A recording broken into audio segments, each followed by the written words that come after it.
जय श्री कृष्णा दोस्तों। अपना देश चैनल में आप सभी का हार्दिक स्वागत है। दोस्तों, अगर आप हिंदू हैं तो पूजा पाठ तो जरूर से करते होंगे और कोई ना कोई आपका भी इष्ट देव होगा। अपने इष्ट देव का आप नाम कमेंट में जरूर से लिखें। और दोस्तों, अगर आप डेली घर में या मंदिर में पूजा या प्रार्थना करते हैं तो पूजा पाठ से जुड़े कुछ नियम हैं जो आपको जरूर से पता होने चाहिए। नियम है तो धर्म है, धर्म है तो जीवन है। अतः नियम से ही कोई कार्य करना उचित होता है। दोस्तों, पूजा से पहले ऐसे कौन से काम है जरूर से करने चाहिए, इस वीडियो में जानेंगे। अगर इन्फॉर्मेशन अच्छी लगे तो शेयर कर लीजिएगा। दोस्तों, एक समय था जब लोग संध्या वंदन करते थे, लेकिन वक्त बदल गया और लोगों ने पूजा करना शुरू कर दिया। संध्या वंदन का जो महत्व है वो पीछे ही रह गया। लोग अपनी भावनाओं को पूजा और आरती में व्यक्त करने लगे। संध्या वंदन जो होता है वो संधि काल में किया जाता है। 8 समय की संधि में से 2 समय की संधि यानी कि जो सुबह की संधि है यानी कि प्रातः काल, और शाम की यानी कि संध्या काल की जो संधि है वो सबसे अधिक महत्वपूर्ण होती थी। लेकिन अब इस समय संध्या वंदन को छोड़कर लोग पूजा और आरती करते हैं। हालांकि ऐसा करने में कोई बुराई नहीं है, अगर आप भी ऐसा करते हैं तो कोई गलत नहीं करते हैं। वेदज्ञ और ईश्वर परायण लोग इस समय प्रार्थना करते हैं।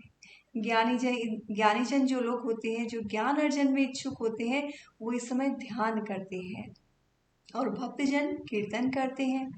पौराणिक लोग देव मूर्ति के समक्ष इस समय पूजा या आरती करते हैं।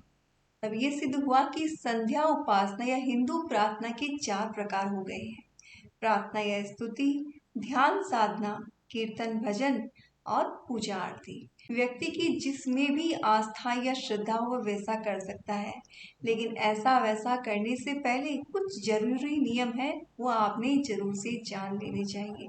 दोस्तों, जो उपासना के जो 4 तरीके हैं उनमें से आप कोई भी नियम को, कोई भी तरीके को फॉलो करते हैं, लेकिन पवित्रता और नियम का ख्याल रखना है। तो वो कौन से नियम है जो आपने करने चाहिए? उनमें सबसे पहला नाम जो नियम है वो है शौच।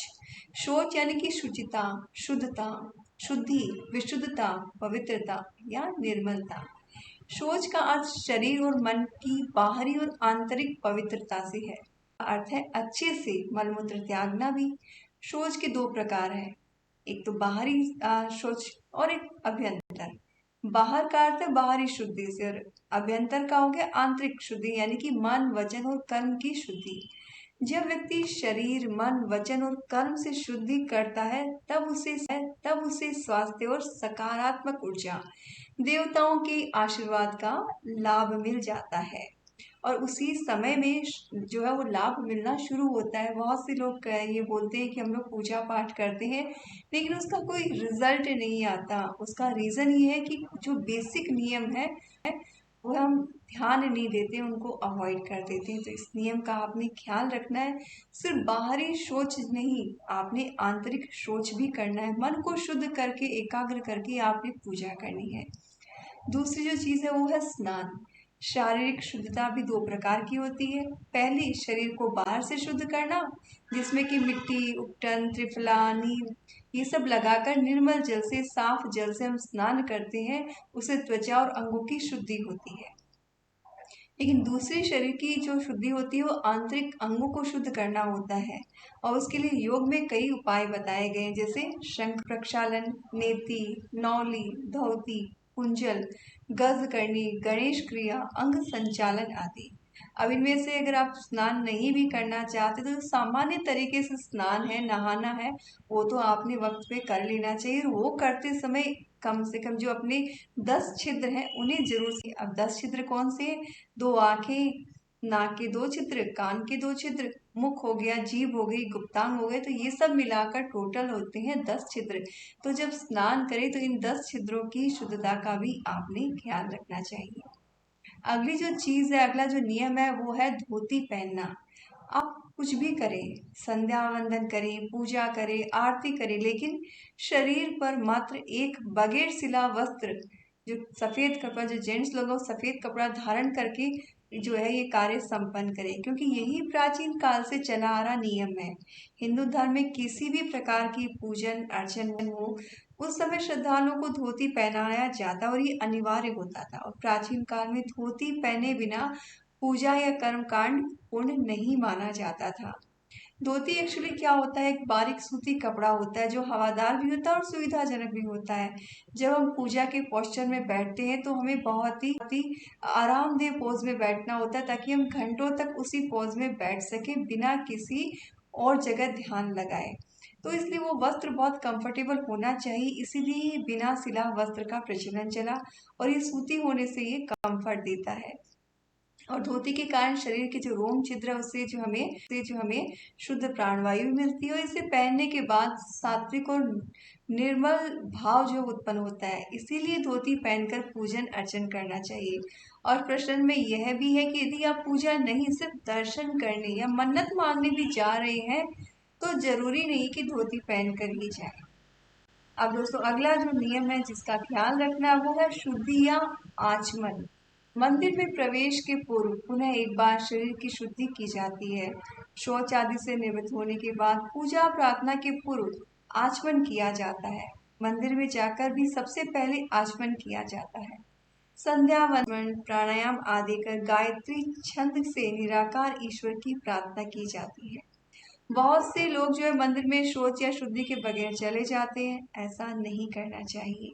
प्रत्येक मंदिर के बाहर प्रांगण में आपने देखा होगा कि जल की व्यवस्था अनिवार्य रूप से होती है, जहाँ पे हम हाथ पैर धोकर शुद्ध होकर मंदिर में प्रवेश कर सके। और दोस्तों जिस मंदिर में जल की उचित व्यवस्था नहीं होती उस मंदिर को दोष में गिना जाता है। और शुद्धि के बाद आचमन करने का विधान आता है। आचमन का अर्थ होता है जल पीना। प्रार्थना दर्शन पूजा आदि आरंभ पूर्व शुद्धि के लिए मंत्र पढ़ते हुए जल पीना ही आचमन कहलाता है और इसमें मन और हृदय की शुद्धि होती है। आचमनिक का अर्थ होता है एक छोटा सा तांबे का लोटा, जिसमें तांबे के चम्मच छोटी सी चम्मच होती है, उसे आचमनी कहते हैं। और छोटे से तांबे के लोटे में जल भरकर उसमें तुलसी के पत्र डालकर पूजा स्थल में रखा जाता है और जब मंदिर जाया जाता है तभी उसे साथ में ले जाया जाता है और ये जल आचमन का जल कहलाता है। इस जल को 3 बार ग्रहण किया जाता है और माना जाता है कि ऐसे आचमन करने से पूजा का 2 गुना फल मिलता है। प्रत्येक हिंदू को मंदिर में जाने के समय धोती पहनकर हाथ में आचमनी लेकर मंदिर जाना चाहिए। और दोस्तों स्मृति में कहा गया है कि नींद से जागने के बाद, भूख लगने पर, भोजन करने के बाद, छींक आने पर, झूठ बोलने पर, पानी पीने के बाद और अध्ययन करने के बाद आचमन जो है वो अनिवार्य रूप से करना चाहिए। इसलिए आप देखे होंगे दोस्तों, जब भी हम घर में कोई भी पूजा या अनुष्ठान करवाते हैं तो पंडित जी पूजा शुरू करने के पहले हाथ में 3 बार जल देते हैं और जल देने के बाद में हम उसे ग्रहण करते हैं, हस्त प्रक्षालन करवाते हैं, हाथ धुलाते हैं और उसी के बाद जो है पूजा शुरू की जाती है।